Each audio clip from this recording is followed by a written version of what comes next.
嗨，大家好，我是躺平叔，今天是2025年5月10号，这一期咱们继续聊聊恒大清盘，聊聊中国的房地产。咱们先看房企的消息，最近关于李嘉诚7折抛售旗下北京的楼盘，这个也是上了热搜，引发热议。我记得去年咱们介绍过李嘉诚在北京的这个楼盘，叫玉翠园，他那个地方在姚家园的附近，我印象不太深，我对那块不太熟，没有太深的印象。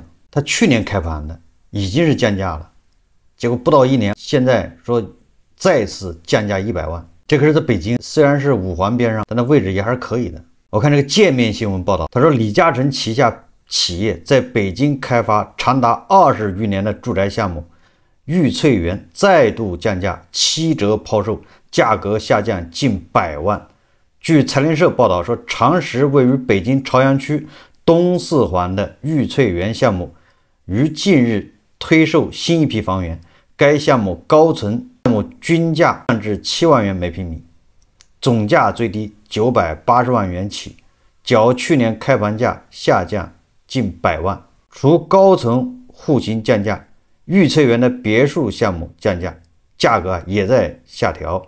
别墅产品因为总价较高，这次价格降的最多。别墅面积最小户型是345平方米，降价后总价2900万元起，单价在8万5到8万6之间，而之前总价是3200万元到3300万元左右。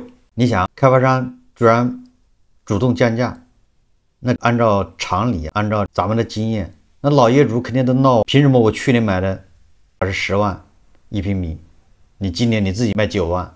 你看，开发商决定降价后，为补偿去年高价购房的老业主，玉翠园此次提供了2种补偿方案，也就是李嘉诚人家主动的给这个老业主补偿，别闹，现在降价，给你去年买的你不嫌贵了吗？给你补偿。一种是补装修，按照每平米一个固定的价格为老业主进行装修；另一种是补差价，按照不同户型给入80万到100万元不等的补贴。这个还可以，你去年买的房，你现在嫌便宜了，心里不舒服，人家给你补100万。对于调整价格的原因，据悉是想赶在交付之前将没有卖出去的房子全部清掉。6月份交房后，高层户型的价格会恢复到原先8万元每平米左右的水平。这并不是玉翠园第一次推出特价房。2024年10月底，玉翠园项目被以7.6折推出50套特价房，当时有消息称玉翠园项目直接以7.6折价格甩卖，特价房仅7.6万元每平米，比附近二手房的价格还低，新房比二手房价格还低。公开资料显示，整个姚家园项目地块由长实集团内地房地产业务运作平台和记黄埔于2001年拿下。我可以负责任的说，2001年姚家园那个地方就是个农村，我记得大量的土地，恐怕还有麦子、菜地什么的。那你想那个时候拿那个地，那得多便宜！姚家园地块成本价很低，当时和记黄埔以7亿元摘下总建筑面积达40万平方米的姚家园地块，楼面价值约1750元每平米。很多人就拿这个来攻击超人，说他误盘不卖，还说他你看这价格翻了多少倍了。拿地4年后，2005年11月，项目一期叫怡翠园终日开盘，均价在9000元每平方米，相比楼面地价已溢价不少。首期开盘获利之后，李嘉诚继续维持着慢开发的节奏。6年后，姚家园项目2期玉翠上府在2011年11月推出，成交均价涨至2.9万元每平米。彼时，周边姚家园以东一宗住宅混合公建用地土拍楼面价7648元每平米，约为和黄拿地价的4倍。2014年，逸翠园2期进行过工程环评公示，并在2019年正式定名为玉翠园，以纯新盘短暂亮相后，但后续并没有进入市场销售。2022年10月底，玉翠园开放售楼处，并称将于11月中下旬取证开盘，吹风价至少在10万元每平方米起。更有消息指出，项目预计申报单价为10到11万元每平方米。2023年11月2日，玉翠园曾开启验资，根据意向购买的房源类型、平层或联排别墅，购房人需在自身账户存有50万或100万元，同时还需提供购房人名下200万元或800万元的首付资金证明。你得有这个实力买。此批取证房源共9栋楼，473套房，分楼栋来看，9栋楼获批的销售价在9万到9万9每平米之间。分产品来看，整体平层产品均价9万8每平米，而联排别墅均价9万1每平米。尽管如今降至7万元每平方米，价格是当初拿地价格的40倍。此前说李嘉诚在中国多个城市如香港、上海和东莞都以大幅折扣出售新房，而北京一直是个例外。如今折扣已经和其他城市拉平，这个说明什么问题呢？春江水暖鸭先知，要相信李超人的判断。事实证明，李超人判断他就没错过。也就是说，那个李超人为什么在北京抛售房产，主动降价，给老客户、老业主补偿100万，他要清盘，这个绝对不是什么好现象。你不能说这个地方的房子价格还要涨，如果价格还要涨，他干嘛这么着急？还要给去年买房的人给老业主补贴，他都要降价卖，所以这个寓意不言自明。第二个，总有人说李嘉诚当初拿地便宜，实际上我刚才说了，2001年那个地方就是农村，2001年拿地价1750元每平方米，什么概念？那在五环边上。2001年，你知道北京站边上那房子多少钱一平吗？我是2003年去准备在北京站边上那个叫什么？那名字我老记不住，什么叫金桥家园还叫什么？反正在那河边上，北京站出了铁路就在那个房子后面过去，那个房子是6000一平米。你这个五环边上拿地1700元每平米，这个地面价那不便宜。你现在看便宜，你甚至现在房价8万10万了，你看那个时候便宜，实际上当时他拿地可不便宜啊。所以很多人他就老是这么去算账，说你这个李超人太黑。平心而论，如果在北京待的时间长的人应该有印象。当然他打折75折卖，他也不赔钱，他肯定是赚钱，他赚得多，政府赚得更多，因为这里面的什么增值税，对吧？这一大堆的税，那都是跟着房价走的。所以这里面我的态度就没有必要看人家，你当初对吧，不到2000一平米拿的地，你现在卖这么贵，那好多2001年买房的人现在涨了几十倍，不也一样吗？我从这个新闻里面看到的是不是北京的楼市房价也在承压？第二个，我想到了上海、杭州、深圳的日光盘，那怎么李超人在北京的项目似乎不那么火呢？当然了，这跟位置有关系。我刚才说了，姚教园那个位置不是太好，4环到5环之间，那跟上海推的什么核心地块、日光盘，还杭州推的那位置不一样的。李超人最牛的项目是在长安街边上，王府井那个叫东方广场，到现在还持有，死活不卖。为什么？就因为租金收入，每年的租金收入恐怕都是天文数字啊，贵贱不卖。总之，李超人7折抛售他的这个住宅项目，相当于已经给北京未来的楼市指明了方向。今天有很多媒体报道，也就是传彭博社的消息啊，说我们马上要出台政策，以后新房只能销售现房，取消入售房。当然它新老话段，我在昨天节目也说了，这个解决不了问题，但是很有可能给开发商带来新的问题，给那些还躺在 ICU 病房的开发商现在是拔他洋气管。大家也知道，现在咱们提倡叫好房子，第4代住宅这个标准已经出来了。现在上海很多城市啊推的新盘、新楼盘，那都是按第4代标准建的，都叫好房子。很多人只要去看了这个新房，你想买房的人看了这个新的住宅之后，他对老的住宅就不感兴趣了。新的住宅、好房子确实挺唬人的，对吧？无论是居住的体验、感官、环境、得房率，那都是老住宅，没法比拟的。这个对消费者来说当然好事，对买房的刚需房来说，但实际上这个对过去买房的人那就是一个坏消息。也就是新房子对二手房那是降维打击，建设标准提高了太多。凡是看过新房的，只要不超过他预算，或者超过他预算不算太多，他能扛得住的，都会选择买新房。我想随着时间的推移，二手房的房东会逐渐意识到这一点，也就他会发现他的房子根本就没人问，除非他疯狂降价。这就是为什么最近二手房挂牌量都在上升，很多人赶紧把房子挂出去卖，赶紧出手，因为毕竟4代建筑新房呢是降维打击。也就是说，二手房的房价它的下落恐怕是大概率的事情，你是挡不住的。因为你想，你现在在推新住宅、4代住宅、好房子，所以说那这一轮房地产调整是否到了尾声？我看这个经济学家马光远他做了个视频，谈了他的看法。他认为现在楼市调整是不是已经结束了，或者见底了？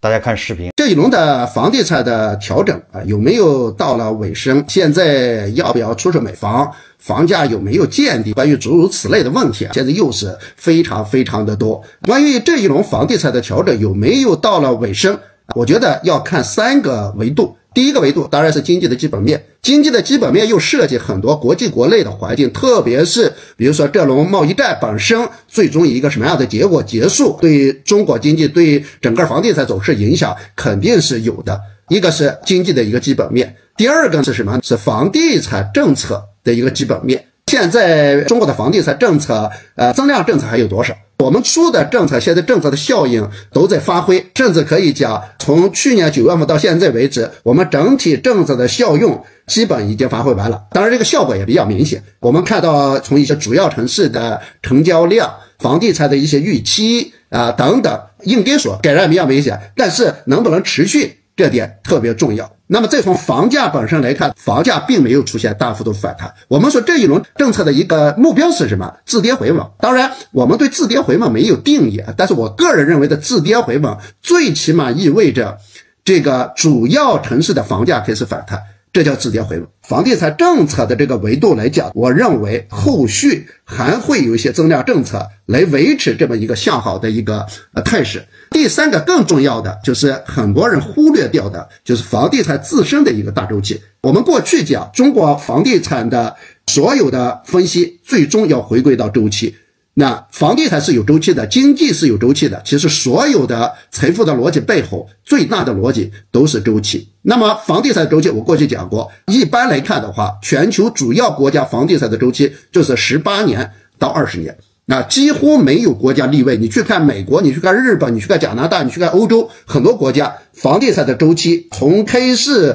到一波周期结束18年到20年。美国几轮房地产的周期差不多18年到20年，中国不例外。如果以18年到20年的周期来看，我们98年房地产市场化改革，最早的一批房子差不多是2000年。那么按照18年到20年的这周期的话，中国房地产的上一波的周期的终结应该在什么时候？2020年左右。2020年左右，也最晚是2020年左右，事实证明也是这样。那么2021年的时候，我们看到房地产几乎所有的指标都见底。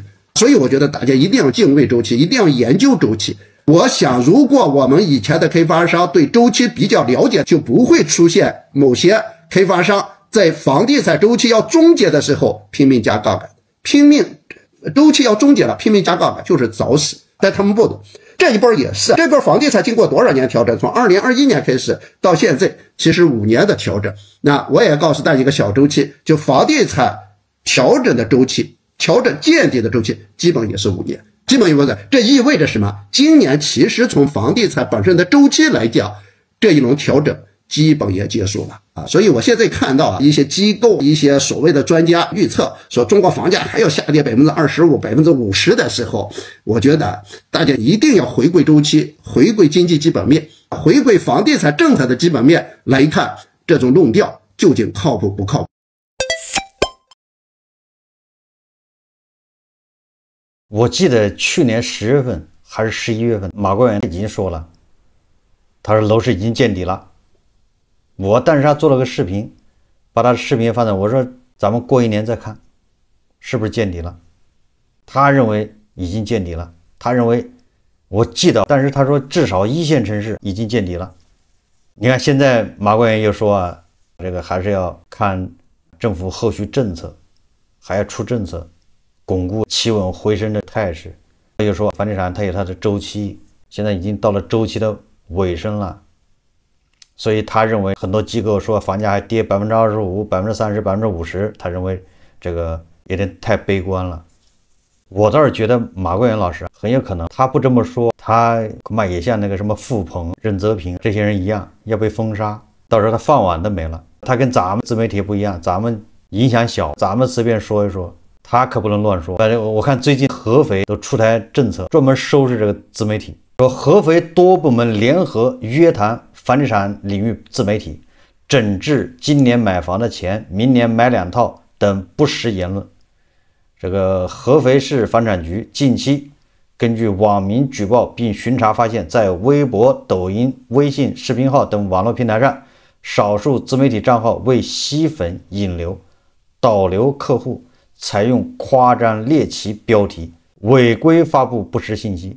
你看咱们就自觉，咱们标题就叫房地产，不管我是看多还是看空，我怎么分析，但是我标题就叫房地产。股市的标题就叫胡市，从标题上没有任何猎奇什么乱七八糟的吸粉引流导流，内容咱们说理，咱们讲自己的这个观点，根据报道，根据各地的政策、各地的现象，咱们提出自己的看法。他就说4月3日合肥市网信办、市公安局、市城乡建设局、市市场监督管理局、市住房保障和房产管理局等部门对房产领域部分自媒体账号运营主体开展联合约谈，约谈要求自媒体账号运营主体要严格遵守网络信息内容生态治理规定、法律法规，客观全面准确反映合肥房地产发展现状，不得断章取义、歪曲炒作，不得以房价暴跌、楼市崩盘等煽动性标题制造恐慌情绪，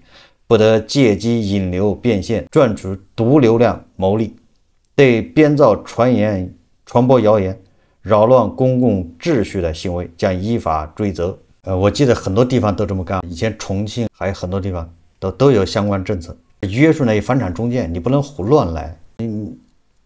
但是我看到的都是约束房产中介的自媒体，你不能唱空，什么暴跌不行。但是很多唱多的他不管，这个也说明政府监管部门的一个取向。当然了，咱们只是这么一说，那在这种背景下，马官员他作为有一定知名度的、有一定影响力的经济学家，他可不敢乱说。他要乱说，那恐怕就跟傅鹏的下场一样，任泽平不就销声匿迹了吗？我认为比较客观的说法，咱们也不要乱黑。房地产调整是不是到了尾声？它还是个结构性的矛盾，也就是说，一线城市恐怕它还有一定的这个叫复杂性。什么叫复杂性？因为一线城市政策还没用完，它的限购还在，所以你也不知道它限购取消以后会怎么走。你看这个，你要说它涨，你看李嘉诚北京的房子它打折卖，但是你要说它不涨，你要说它跌，你确实上海很多地方房价在涨，上海的新房价格一直在涨，这个都是客观事实。所以我去年9月份我就说了，上海的这些韭菜是最惨，因为他觉得赌，尤其刚需房，你到底买还是不买，你怕它后面它政策一放开它要涨，你又后悔来不及。你买，你看看李嘉诚他打折卖了，你一买它价格往下走，你心里也不舒服。但是我认为你这么2线、3线、4线城市，那你就歇歇，你还往哪儿涨？政策都用完了，2线城市早就放开限购了，什么政策都用过了。现在的政策就是什么？那就是政府补贴。你看政府又没钱，怎么补贴？一栋房子补贴个1%有什么用？你说银行利息给你下调一点，谁会为一个月少了100块你去买房啊？所以2、3线城市那基本上就你很难说企稳。只有4线城市那基本上都没有成交。你像鹤岗那种地方2、3万一套，也就是4线城市那只有住的功能，它没有任何什么投资价值、什么金融属性都没有了，只有住的功能。什么意思？那就是钢筋水泥的价格。即便北京、上海这样的1线城市，它也得分地段。你以北京为例，五环边上你还指望它涨，但是你说海淀什么西城这些地方，它的房价恐怕还要涨。你到南6环，你指望它涨什么？上海也分外环，是吧？外环外的那些刚需房不也是卖不动吗？对吧？但是它这核心区的那房子5000万一套都是日光，这不就说明是结构性矛盾吗？所以说，房地产调整有没有到尾声？你先判断你是哪个阶层，你是哪个人群。你说我是买北京6环边上的，那调整恐怕还没到位。你说你买西城的，买什么海淀学区房的，那说不定还要涨，也可能会跌。你说我是要买那5000万一套的，那你赶紧删车，再不删车来不及了。你说我看中那个老破小，对吧？外环外的，我正在凑钱，那你就等一等。至于2线、3线、4线的，那我只能说，你买房，你只能是以消费的心态去买，不要抱着什么投资赚钱。消费的心态，我买了它跌了我也不在乎。所以我的态度是什么？我的态度是，与其你判断什么底部到没到，房价还跌不跌，房价还涨不涨，你不如判断自己，你的收入，你未来的职业状况，你抗风险能力，你判断你这个，你根据这个让你决定买房还是不买房。你说我一年赚个10万8万的都挺难的，而且说不定还要失业，那你买房就得小心点，能租就租。你说我今年20万，明年40万，妥妥的，那你可以考虑，你不买房，你钱也不知道怎么花掉了吗？最终是啥也没留下。所以说我们应该换个角度，你老是考虑说房价是跌还跌30%，还是说马上要涨了追不上了，你不如考虑自己的抗风险能力，搞清楚未来5年你会怎么样。现在租房住也不丢人呢，房子这么多，条件好的租个好一点的，条件差的租个稍微差一点的。最后我们再看一下，网上有人贴了一个图，5月10号啊，他贴的是上海幼儿园入园人数下降近40%。他是这么说的，他说如果有人对出生人口下降没有概念，那就看看幼儿园入园人数。在上海2020年幼儿园入园人数是199906人，而2026年幼儿园入园人数预测为125103人。6年时间，上海全市幼儿园入园人数下降37%。那这什么概念？这是上海市的幼儿园这小孩6年少了37%。